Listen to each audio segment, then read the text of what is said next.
Ladies and gentlemen, let me ask you something. Have you ever been in a situation where you felt the more you talked, the more you explained, the more you gave, the more he pulled away? And yet, there was that one moment, maybe a small one, where you said less, did less, softened, and suddenly he leaned in. Why does that happen? It's not a trick. It's not manipulation. It's energy. You see, in today's world, we've been taught that value is loud, that you have to shout your worth, be impressive, prove you're enough. But real connection, real attraction, doesn't work like that. Softness and silence aren't weakness. They're magnetic energy. In a world that glorifies loudness, dominance, and the need to constantly assert ourselves, we often forget the power of restraint. We've been conditioned to believe that to be valued, we must speak more, do more, give more, and prove our worth. Especially in relationships, we often think the louder we love, the more we'll be seen, the more they'll stay.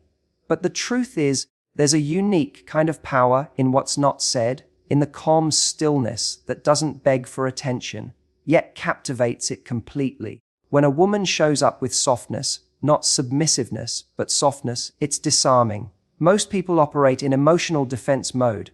They expect others to argue, to push, to defend, to react. So when someone enters a dynamic with grounded, soft energy, it disrupts the emotional pattern.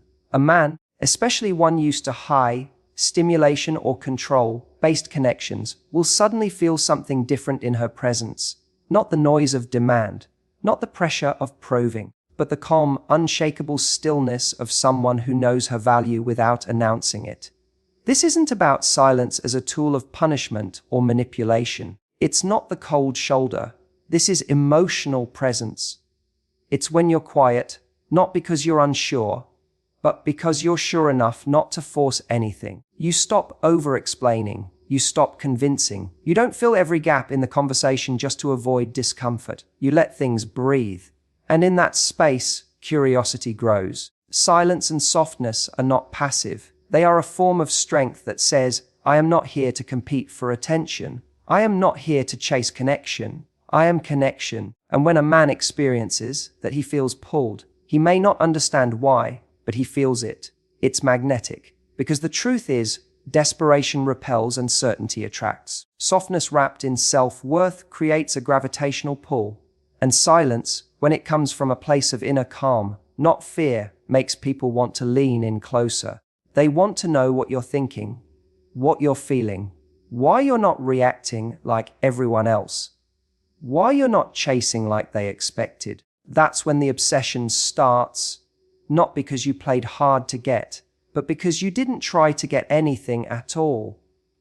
You showed that you're at peace with yourself, that your energy is regulated, that you don't need someone else to give you validation in order to feel whole. And nothing is more attractive than someone who radiates peace in a world full of emotional chaos. Softness, then, becomes your superpower. It doesn't scream, it whispers. And that whisper echoes longer than any loud performance. When you're soft, you give people the space to reveal themselves. When you're silent, you allow truth to rise. And when you don't rush in to fix, explain, or rescue, you become the calm in someone else's storm. And that, more than anything, makes you unforgettable. When you stop over-explaining, you become a mystery, not a convenience. In relationships, especially in the early stages, or emotionally imbalanced dynamics, many people feel the urge to constantly explain their feelings, actions, or intentions. They think, if I just clarify one more time, maybe he'll understand. Maybe he won't leave. Maybe he'll see how much I care. But what often happens is the opposite. Over-explaining erodes your value. It makes your emotions feel less powerful because they're constantly on display, freely given, and too easy to access. There's something deeply attractive about restraint. When you speak only when you need to, when your emotions aren't all laid bare without invitation, you create an energetic boundary. That boundary tells the other person, I'm not here to be consumed. I'm here to be experienced. If you have the presence and maturity to meet me there, that's when curiosity is born. That's when you shift from being convenient to being captivating. Over-explaining often comes from a place of fear, fear of being misunderstood, fear of abandonment, fear of seeming cold or detached. But ironically, the more you explain, the more you're perceived as emotionally anxious and the less mystery you hold. Relationships thrive on a healthy dose of mystery, not confusion, but intrigue, the sense that there is more to discover in someone. When you give away all your emotional information up front, the chase dies, the emotional polarity flattens, and the other person feels like they've already figured you out. Mystery isn't about being deceptive or emotionally closed off. It's about self-containment. It's about knowing the difference between being transparent and being porous. Not every thought or feeling needs to be verbalized. Not every moment requires an emotional explanation. Sometimes silence holds more power than another paragraph trying to prove you're right, worthy, or justified. Convenience, in emotional terms, means being easily readable, always available, constantly accessible. While that may seem generous, it doesn't build desire. Desire grows in the unknown. When a man has to wonder what you're thinking, how you're feeling, what your boundaries are, when he has to earn access to those inner parts of you, he values you more, not because you're withholding love, but because you're not giving it to fill a void. When you stop over-explaining, you stop seeking permission to feel how you feel. You start owning your presence. You let your silence speak for you. You stop performing emotional labor just to make the other person comfortable. That's where your power returns, because you're no longer begging to be understood. You're simply existing, confident in your experience, and willing to be misunderstood rather than overextend your energy. Being a mystery doesn't mean you're cold or detached. It means you are emotionally sovereign. It means people must slow down to understand you. They have to pay attention. They have to notice the subtle. They have to actually show up with presence, not just pass through your life for convenience. And when someone has to put in that effort, they don't just connect with you, they value you. There is a version of you that doesn't seek to be fully known in the first 5 conversations. A version of you that's secure enough to let someone be a little confused, a little unsure, because you're not desperate to resolve the tension. You're okay letting them wonder. And in that wonder, you become unforgettable. Being emotionally grounded creates psychological safety, which is deeply attractive. In a world filled with emotional volatility, where so many people react instead of respond, someone who can stay calm, steady, and centered becomes rare, and rare is magnetic. Emotional grounding isn't about suppressing feelings or pretending to be unaffected. It's about regulating your inner world so you're not ruled by temporary impulses or the behavior of others.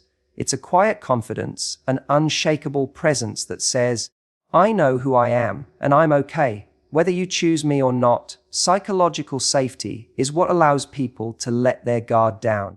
It's what creates the space for real intimacy to grow.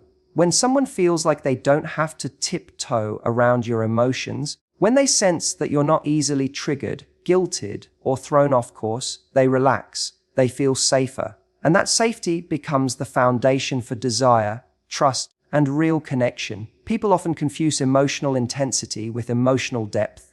But intensity can be chaotic. It can feel overwhelming, unstable, or even manipulative. Grounded energy, on the other hand, is calm and deeply reassuring. It doesn't seek to impress, dominate, or chase. It simply is. And when someone, especially a man who's used to emotionally charged dynamics, encounters that kind of presence, he feels it in his nervous system. He might not be able to explain it, but he starts to crave the peace that person brings. Emotional grounding doesn't mean being passive or indifferent. It means you're in control of yourself, your reactions, your boundaries, your energy. It means you don't abandon yourself when someone pulls away. You don't rush to fix, beg, explain, or overperform. Instead, you observe, you assess, you stay connected to your values, not your fears. And that steadiness, especially in the face of uncertainty, feels incredibly safe to someone who's never had that before. When you're emotionally grounded, you can handle discomfort. You don't need immediate reassurance. You're not seeking constant emotional highs and lows. That makes you someone people want to come back to, not because you're exciting in a dramatic way, but because you offer emotional rest. You become the calm in someone's storm, and that kind of presence is unforgettable. Many relationships collapse under the weight of emotional instability. One person reacts, the other retaliates. Words are said that can't be unsaid, but when you're grounded, you change the pattern. You don't get dragged into every emotional spike. You don't mirror chaos. You hold your energy like a container, firm but soft, open but not exposed. And the person on the other side of you starts to feel something different. A man begins to realize he doesn't have to perform, fix, or win you over constantly. He feels accepted, yet still challenged to rise. He feels respected, yet inspired to do better. That balance only comes when you're not trying to control the outcome through emotional urgency. Being grounded is not just attractive, it's leadership. It's emotional leadership. It's what creates trust without words, chemistry without chaos. It's the energy of someone who doesn't just want love, but who can hold it, nurture it, and protect it. And that kind of presence doesn't go unnoticed. It lingers long after the conversation ends. Overgiving kills curiosity. Your stillness creates space for him to lean in.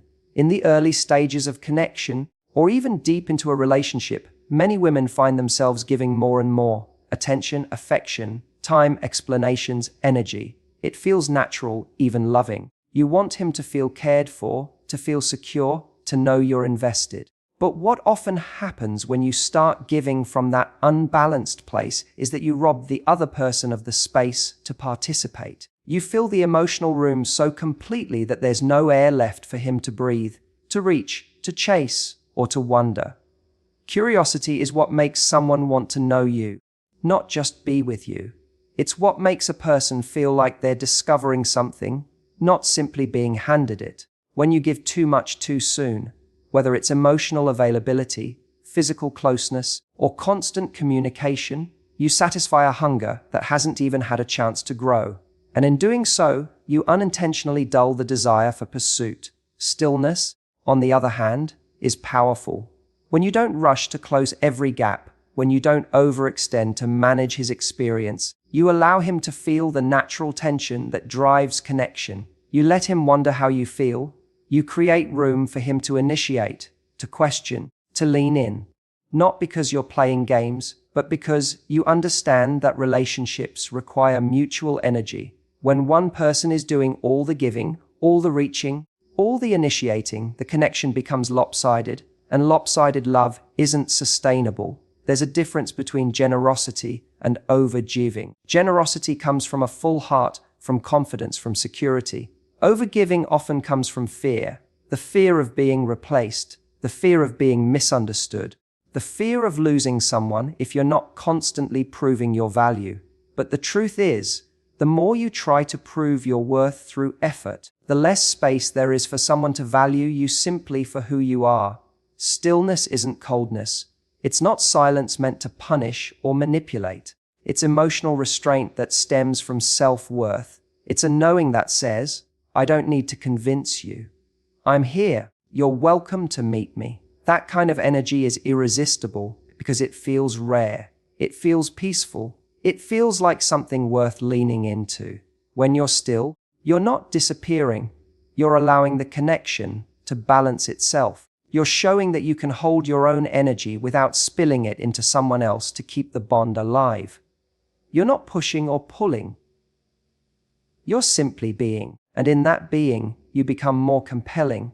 Letting someone lean in means trusting they will. It means not rushing to fill every silence or prove your interest through constant output. It means leaving space for him to wonder, to miss you, to decide. That space is what fuels desire. It's what makes love feel chosen, not chased.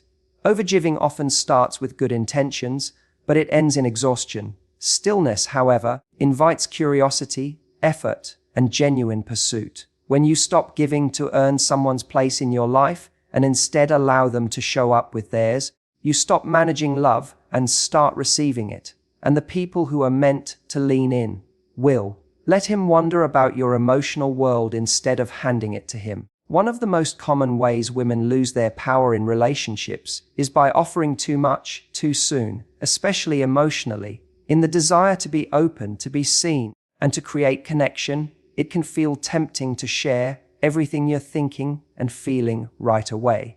You want him to understand you, to know where you stand, to feel safe with your vulnerability. But when you give full access to your emotional world before it's been earned, you remove the element of discovery. And in relationships, discovery is what creates depth. When someone knows every detail of your emotions, your fears, your thoughts, without having invested time or effort, it dulls the intrigue. Not because your emotions aren't worthy or valid, they absolutely are, but because value lies in the experience of earning access. The more someone has to work to understand you, the more they pay attention. And the more attention someone gives, the more invested they become. Giving emotional transparency should be a slow release, not a data dump.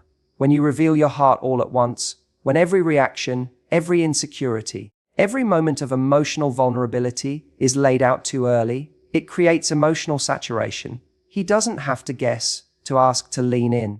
He's already been handed the entire map, and people rarely cherish what they didn't explore for themselves. Letting him wonder doesn't mean you play games or hide your feelings out of fear. It means you stay in your emotional center. You don't need to narrate every shift in your mood. You don't over-explain why you're quiet. You don't rush to clarify your feelings in moments of tension. Instead, you create emotional space. You allow him to notice, to ask, to be curious. You allow him to feel your presence without needing to decode your every thought. That space builds emotional tension, and healthy tension is one of the most powerful forces in attraction. Mystery in love is not manipulation. It's discernment. It's knowing that not everyone deserves front row access to your inner world without proving they can hold it. When you let someone sit in the uncertainty for a moment, you see what they do with it. Do they lean in and ask? Do they pay attention? Do they become more intentional? Or do they withdraw and make your silence mean something about them? Their reaction tells you more than your words ever could. Your emotional world is sacred. It's layered, complex, nuanced. When you reveal it slowly and selectively, you give someone the gift of discovering you over time. Not out of strategy, but out of self-respect. Because when you rush to make someone understand you, you're often trying to control how they see you. But real intimacy doesn't come from being perfectly understood. It comes from being experienced, gently, intentionally, and gradually. When a man feels like there's more to you than he's already seen, he stays engaged. He stays curious. He starts showing up differently, not because you begged for his presence, but because you gave him a reason to want to understand you. That pull he feels, that hunger to know more, that's not just chemistry. That's the effect of emotional mystery handled with grace. Your silence speaks louder than your repeated reassurances. In relationships, especially when uncertainty or fear creeps in, there's often an urge to speak, to explain, to soothe.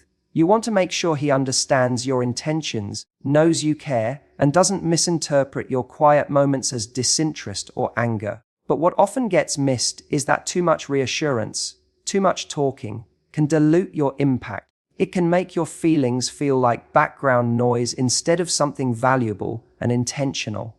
When you constantly reassure someone, you're trying to manage how they feel. You're carrying both your emotional experience and theirs, hoping that your words will stop them from pulling away, from shutting down, or from choosing someone else. But when reassurance becomes habitual, it loses its power. It becomes expected, not appreciated. The more you explain, the more it sounds like you're trying to convince, not express. And what people are convinced of rarely moves them the way your presence and your energy do. Silence, on the other hand, has weight, not the kind of silence that punishes, but the kind that holds presence. A silence that says, I don't need to explain myself to be understood. I don't need to chase your clarity. I have my own. This type of silence speaks volumes. It tells someone that you're secure enough not to react to every moment of confusion or doubt. It tells them you don't need to fill the gap. You can allow it to exist. And that ability to sit in emotional stillness without grasping is incredibly powerful. There's a difference between loving communication and emotional overreach. Reassurance can be an act of love, but repeated reassurance becomes a transaction. One where you feel obligated to calm someone else's fears instead of letting them do the emotional work to feel safe. That imbalance makes the connection dependent, not mutual. When you speak less and allow your actions, your energy, your boundaries to do the talking, you shift from being emotionally reactive to emotionally respected. Silence creates space for reflection. When you stop jumping in to soothe or explain, the other person is left to think, to wonder, to sit with the impact of your absence or your emotional withdrawal. That space is where realizations happen. It's where he may begin to question his own behavior instead of analyzing your every word. When you don't rush in to protect his comfort, he's forced to feel the discomfort of not knowing where he stands, and that discomfort can be the very thing that wakes him up to how much you matter. Silence isn't emptiness, it's intention. It shows restraint, it shows confidence, and most importantly, it shows that you don't need to be loud to be felt. A woman who can stay still in the face of emotional chaos sends a message louder than words ever could. I don't chase clarity, I am clarity. And the moment you stop handing out emotional explanations like apologies, the dynamic shifts. You reclaim your emotional power. When you speak only when necessary, your words hold more meaning. Your care doesn't sound like a plea, it sounds like truth. Your I understand doesn't feel like obligation, it feels like choice. And when you're silent, it's not because you have nothing to say. It's because you don't need to say everything to be seen. In a world that tells you to speak louder to be heard, love harder to be seen, and give more to be chosen. Remember this, your power is not in your noise, it's in your presence. Silence rooted in self-worth is louder than 1,000 explanations. Softness that comes from emotional strength will touch places in him that drama and intensity never could. You don't need to chase, convince, or control to be unforgettable. You just need to show up in your stillness, your peace, your quiet confidence, and let that do the work. Because the woman who knows how to be soft and silent at the right moments, she doesn't beg to be remembered. She is. Thank you.